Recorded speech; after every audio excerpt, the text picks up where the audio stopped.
Welcome to RR stories SG channel. வீடை கட்டிப்பாரு கல்யாணத்தை பண்ணி பாருங்கிற பழமொழியோட சுச்சுவேஷன் தான் இப்போ என்னோடய சுச்சுவேஷன். ஏன்னா என்னோடய கரண்ட் வீட்டோட கான்ட்ராக்டை ஏப்ரலோட முடிஞ்சது. இது ஓனர் விற்றுட்டாங்க. அதனால no more renewal of the house. இதே வீட்லேயே 6 வருஷமாகவே இருந்தனால எனக்கு வேறு வீடு பார்க்குற வேண்டிய வேலையே இல்லாமல் இருந்தது. ஸோ இது பெரிய வேலை தான். சிங்கப்பூரில் வீடு பார்க்குறது ஒரு நைட் மேர் தாங்க. ஏன்னா நம்ம நிறைய சமைக்கிறனால நிறைய வீடு நம்ம பார்க்கும்போது ஏஜெண்டெல்லாம் சொல்லுவாங்க, profile is not suitable for this யூனிட்னே சொல்லிடுவாங்க.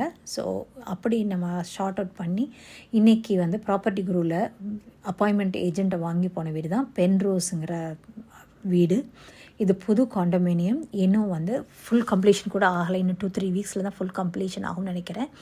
இதில் மொத்த வீடு 566 யூனிட்ஸ் இருக்குது. இதில் நம்ம பார்க்க போனது double bedroom and double bathroom இருக்க வீடு ரொம்ப சூப்பராக இருந்தது. வீடு 10th ஃப்ளோரில் இருந்தது. ரொம்ப அழகாக இருந்தது. எஸ்பெஷலி இந்த பிளாக்குக்கு மட்டும் ரூஃப் கார்டன் அதாவது ஸ்கை கார்டனோட ஃபெசிலிட்டி கொடுத்துருக்காங்க.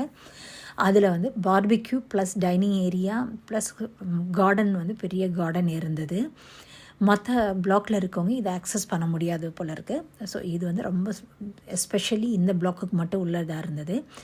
யூனிட்டுமே ரொம்ப அழகாக இருந்தது. அது வீடு ரொம்ப அழகாக இருந்தது.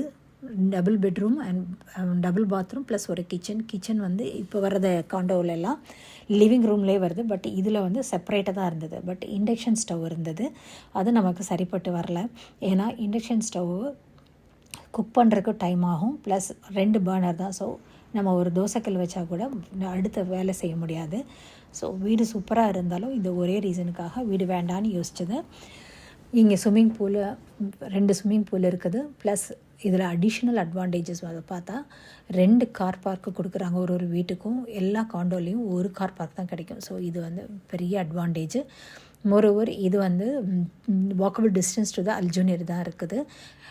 ஜிம் எல்லாமே ரொம்ப ஃப்ரெஷ்ஷாக புதுசாக இருந்தது. ரொம்ப பார்க்குறக்கு அழகாக இருந்தது. ஒன்லி ஸ்டவ்வு மட்டும் மாற்றி இருந்ததுன்னா டெஃபினட்டாக இதை நம்ம ஃபைனலைஸ் பண்ணியிருக்கலாம். ஓகே, இன்றைக்கி இதை பெண்டிங்கில் வச்சுட்டு வீடு இன்னும் தேட ஆரம்பித்தாச்சு. ஹோப்ஃபுல்லி சீக்கிரமாக வீடு கிடைக்கும்னு நினைக்கிறேன். நீங்களும் இதை பார்த்து லைக் பண்ணியிருப்பீங்கன்னு நினைக்கிறேன். தேங்க்ஸ் ஃபார் வாட்சிங். லைக் பண்ணுங்கள், ஷேர் பண்ணுங்கள் அண்ட் சப்ஸ்கிரைப் பண்ணுங்கள். See you.